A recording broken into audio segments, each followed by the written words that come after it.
welcome and Hebblethwaite. Hebblethwaite. And Hebblethwaite. Hebblethwaite. There you go. Well done. Done. From DSOC, which actually means Doncaster Security Operations Centre, which I've never heard until I went on the website the other day. And like, DSOC's got to mean something, because obviously in the SSA, all we ever hear is Ant from DSOC. So I was like, oh, okay, it does actually mean something. Great to have you. Aren't you one of the most well-known members of the SSA, always raising your hand and speaking at events that I've been to. So great to have you on, and we'll find out today what you guys do for self-storers. Do you want to give us a bit of background on you, your company, what you do, etc.? Yeah. Myself, I started out 17, 18-year-old as an engineer. So we're actually on the tools. Started out as a trainee, mostly CCTV systems. At that time, really small business, so local to Wakefield. My career kind of grew as the business grew. So that same company I worked for got bought out twice. And as we got bought out twice, obviously that became a much bigger role. At that point, you're not just working on the tools, you're having to look after customers, you're looking after the systems, and it was fully nationwide. So then I've just gone from basically engineer on the tools through to account managing, and now ultimately in sales. Mm-hmm. That's culminated in my role at DSOC, which is now fully sales. So what does DSOC do? Okay. As the full title says, Doncaster Security Operations Centre, we're a control room. So we are a full fit-out NSI Gold control room based in Doncaster. And as I always say when I do put my hand up and talk at them events, is we are effectively our people. So the people that are sat in the chairs, the operators, we're receiving alarms from self-storage. It's quite easy for the guys in that sector to understand it. But for those outside, I always use retail as an example. So because another big account we look after is Smith's Toy Stores. So if you imagine a Smith's Toy Stores, when that place closes and the alarm is armed, we monitor that site. So anything that goes on that site, any of the alarms trigger, any of the CCTV picks up movement, it sends an alarm and an event into our control room. Our guys then receive that in an alarm platform, and we will action out to a key holder, a guard, or police, ultimately, if we see a crime. So the simplest way to describe what DSOC is we're a control room. Cool. What would you say? What does a typical day look like for one of your operators in the control room? I'd say much harder than my typical day for them guys. I think first of all, they're working 12-hour shifts. So you're talking 7 a.m., 7 p.m. At least 3 guys on a team. And then we have 4 teams who rotate over shifts. What they actually receive and what they actually do is masses of alarms and events at different times, as you can imagine. So relevant to self-storage, we are very busy from, say, 4 or 5 o'clock to, say, 7, 8 p.m, receiving all them different events as that site closes, if it's a staff site, or if it's an unmanned site, as it becomes more active because customers are now visiting that site. So you've got your cameras triggering off, we've got to decipher, is that a customer, is that someone up to no good? You've got your access control alarms going off, and our guys are receiving them in an alarm queue, working through them, figuring out what needs to be done. Like I say, my typical day is a lot easier than that. So in very simple terms, your customers have got existing cameras on site that you guys tap into and monitor any movement. So you're just kind of the eyes, really, of the security of the business. Yeah, I mean, there are some technical questions around the CCTV and what it's capable of, but yeah, that's the easiest way to describe it. Yeah, when I first get a customer who's saying, "I've got CCTV, it triggers to my phone. I don't want it to trigger to my phone anymore. Can I send it to you guys?" That's the easiest yes. Right. So how did DSOC end up getting into self-storage? At a shareholding level, we've already got connections within the industry, but when I joined, the business had been open about 8 months, and it was a case of figuring out what's the real added value in that space. How can we really add some value remotely to that sector? We always knew it was a target sector. We already had some contacts in that space. We just had to figure the solution out and the services. So it took us a good year and a bit to figure that out. And thankfully, our big project that really launched that for us was with Big Yellow self-storage. Mm-hmm. In doing that, we're figuring out the access control systems, we're figuring out how our customer behaves on our site. And then at that point, we're really focusing in on the behaviors on a self-storage site. So if you fast forward then past that and we managed to achieve it, really we now understand self-storage. So it was part design, part figuring it out as we go in, I guess. Mm-hmm. So how many sites have you got now? How many customers do you manage in self-storage? Okay, so in self-storage, we've got around 300, just shy of 350 self-storage sites. Mm-hmm. 40 individual operators.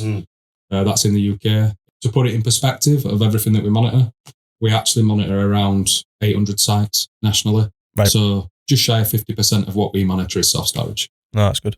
So what specific services do you offer self-storage sites? So there wasn't early days. We thought we've got to just keep it simple and make sure we're delivering. As it's obviously grown, they then look at what could a remote monitoring control room effectively offer us as well. So you've got the out-of-hours call handling. We're always careful to make sure that we don't put that forward as a customer service piece, because it's not. But we will receive calls from a self-storage site out of hours. You've got the lone worker monitoring. So we've got an app that they can have on the phones for if anybody attends a site out of hours. And then lastly, most recently, we do a lot of guard call-outs. So we don't contract the actual guards, as in we don't obviously employ them. We don't subcontract the guards either. But we use a guard platform where if we've seen that a guard response is required, and for that postcode relevant, it'll find the closest guard. So if you think almost like a Uber for guards style. So I guess that's an example of, as we're growing in the space and we're seeing what they need, we're just looking at the next solution and trying to bring it in. So that one's live on a trial right now. That's good. Would you say security differs to self-storage than other businesses you look after? Is it much different? Yeah, massively. Yeah. It's customer first. Kind of, that's a self-storage business in a nutshell. Obviously, when we first came into it, you see how important it is with the branding. It's all about being in front of the customer, but also being good for the customer. So for us, we can't be receiving all these alarms and have a bit of a dismissive nature with them. Whereas when I was in engineering, I've witnessed it firsthand where, imagine, say, a construction site, put a temporary CCTV tower on a construction site and it's triggering on anything, with plastic, flapping fence, whatever. There is a bit of a mindset in our security industry, unfortunately, that it's okay, the monitoring station will deal with it. So when we were engineering, it was in there. It's a bit of a cultural thing. Whereas as soon as I came into self-storage and saw the projects, I was like, we can't be like that. Not that we would anyway with any sector, but this is, most of the triggers we receive are customers. So we need to be on the speakers if there are speakers there possible to just give them a reassurance customer service piece. And we need to always be mindful that what we're receiving is highly likely a customer, not someone up to no good. It's similar to retail, but if you're thinking retail, a lot of them, the ones that we would monitor, they're closed. So the self-storage sites, they're closed but not, especially when they've got extended hours or out of hours access. So that's the main difference. Mm-hmm. Lots and lots of customer activity. Yeah. Do you want to describe what current activity you've seen over the years with self-storage and what people should look out for, and basically why do people need your services? Really, a typical inquiry we would get, our conversation I would have would be, an external operator's got, I don't know, anywhere between, say, 1 and 5 sites. They're self-run, so either it's a family business or they've got staff that's been with them a long time. They'll be monitoring the cameras themselves, or they'll describe it as monitoring because it's to the phone. And it's fine, because the end sentence is, I've never had any trouble. And then down the road, there's someone who has had some trouble. And then within 2 years, you've all had trouble. We're realizing now that we've been doing this 3.5, nearly 4 years, it's like a magnet. As soon as we get a postcode area, we had one just last week, it was Northamptonshire last week. And then the last one I remember 6 months ago was West London. There is intelligence in this. So they will move, they will figure out a weak site by scoping the place out. Maybe they've got some people that go to check it out of hours, checking the roofs of the containers to see what the customers' behaviours are like. And you don't know that if you're just monitoring that on your phone. If you've not got cameras on the roofs, cameras over the gates, you're not receiving the events to your phone out of hours, or you are, but let's face it, we all live our life after hours. You're not going to stop what comes next. And what comes next is they hit 1, they'll hit 5. They'll see, well, there's no way these guys can turn around some better systems within 2 days. So we'll hit everything in this area. And that's what happens. So we're trying to spread the message. That's why I keep putting my hand up at all these stuff. It's not just about what do we contract and what business can we win. It's about self-storage being more secure. Yeah. Particularly external ones. Because like I said, the indoor ones have, to a degree, they've got an advantage. They've got the building, they've got an intruder alarm, they've got alarmed units. We don't have that with containers. We've got to use what we've got. You see that on the emails we get from the SSA, don't we? The interior ones, you've always kind of got a camera as soon as you walk in the door in your face, so you can't really hide. You've got to have stronger systems when externally, I would say. You're right, but I think it's more typical of, actually, if I talk about the security industry again, not self-storage, surveying a container operator site is actually more traditional to me. When you do a security survey, you do perimeter in. So when I'm doing perimeter in, I'm not too far in before I've secured it. Mm-hmm. An indoor facility, if they've not really sorted their systems out, their access control doesn't link to everything that it should, that can be harder to fix. A container site, as soon as we get the perimeter detection, you've got single stack roofs, get perimeter detection on the roofs, get the gate detected. If you've got scheduled hours, you can have the gate detecting after the hours. The rest of the time, no one should ever be on the roofs. Start to create some zones internally and only allow access to certain areas at certain times and start to really restrict it down. to pick up on what I keep saying is suspicious activity. So I know what you mean, and it can all sound a bit like technical too much, but there are advantages of having an external site as well. There's not as much to solve. It is doable. Yeah, that makes sense. If you did have an external site, where is, say, a perfect world, you've got like a nice square site, where would you be putting your cameras to basically close it off from any outside intruder? In essence, get the perimeter. There's a couple of ways of looking at that. Some people prefer corners, wherever the lights aren't. So if the lights are in the corners, cameras in the middle doing crisscross. But what you're trying to achieve is detection across all the roofs if you single stack. Detection camera over the entrance, because even if you're a 24/7 access site, you want that when the gate's shut, that camera's detecting. That camera should only not be sending me something when that gate's genuinely let somebody in and access control. And then I'd advise cameras on the internal at the doors. So let's say we've got a square site with a square ring inside. Cameras on the inside for the doors as well. 2 reasons. Operationally, you can see what's going in and out.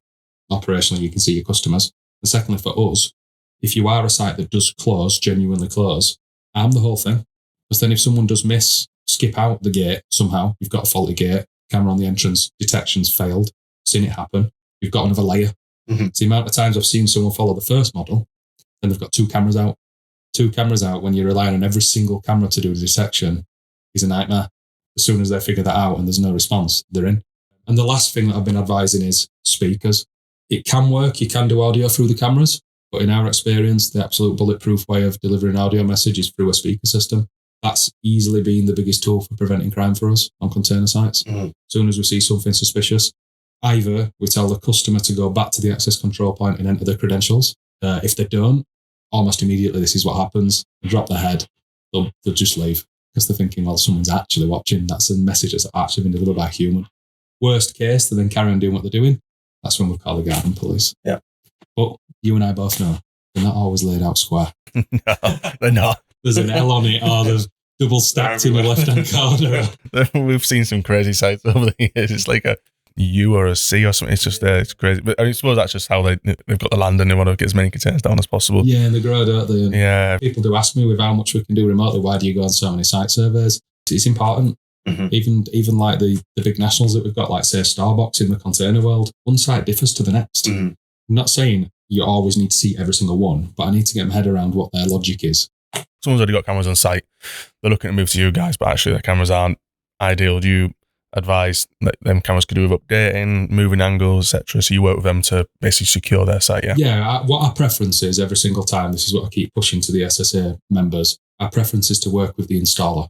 So if you've got an existing CCTV installer, whoever that is, which quite often in container world, that is an electrician, someone similar that they've worked with for a lot of time, there's no need to hide around that or to come to us direct and have us miss that out. We would definitely prefer to speak to the person that put the systems in that are already in, because then we can work with them. But would we help? Advise? Of course we would. You don't want to tread on the toes either. So these installers are already there, security expert, let's say, in terms of the installation. We might have just learned something in our world that helps them put cameras in better places. And so it's not a case of trying to go over the top of who they've already got. We'd rather work with them. So have you got any funny stories you've seen over the years on any of the cameras that's coming at the control room? Yeah, from the monitoring. So it's not necessarily like a live crime act, this, but at the time, the operators, when they were handling it, treat it like that. We'd just taken on we were actually a mixed facility, so then indoor and outdoor, and it was out of hours, and we got a detection camera, and someone walking down with something over the shoulder. So our operator actioned this out and actually let the customer know, the key holder, there might be someone on site with an axe. So we're like, right, okay, really, got to treat it like that. You've got to, because you might say that, because that's how they might break into something or whatever. Yeah, anyway, so when they checked it out, it's just a cleaner with a sweeping brush, just walking down. We've given them audio message. We're treating them like a criminal. We've let the key holder know, and it's just the cleaners taking a sweeping brush back to the container. But it was over the shoulder, the head of it was like an axe, So that was always funny. That went around the control room. That was one that made everyone laugh. I'm glad you called us, but at the same time, come on. So I'm an operator. Security is top priority for me. At the moment, I'm doing it all myself, but you've come along. Why should I give DSOC the eyes to my site? You're making me do the sales pitch now. Yeah, all right. Seriously, like obviously in self-storage, that's really easy for me to explain why. You've heard about the amount of sites that we monitor. At that point, we understand self-storage. It's not just a security piece. You're going to get the customer service element. We're not challenging your customers when we shouldn't be, but also we're giving them the reassurance. And then on the other side, which this is kind of why you'd move to DSOC in the wider security sector, not just in self-storage, it's our statistics and our kind of excellence in the alarm handling. We're measured against an accreditation called NSI, and we're NSI Gold. And within that, you have to handle all of the alarms. So you have to handle 80% of your alarms within 90 seconds. At the minute, on our tracking over the whole time we've been open, we've never gone below 98%, and we're very, very often above 99% of all alarms handled within 90 seconds. That's not just relevant to self-storage. That would be why I'd advise moving to DSOC regardless. It's the operator excellence, is what I'd say. How have you found security's changed over the years as technology's advanced? Biggest change for me from when I were on the tools to now was analog and digital. You talk to someone who's got like an IT infrastructure now, and the amount that we can do with security on a network now. Whereas when I started cabling, if you didn't have cable from A to Z, you couldn't get the signal back. You physically needed to plug it in an analog style.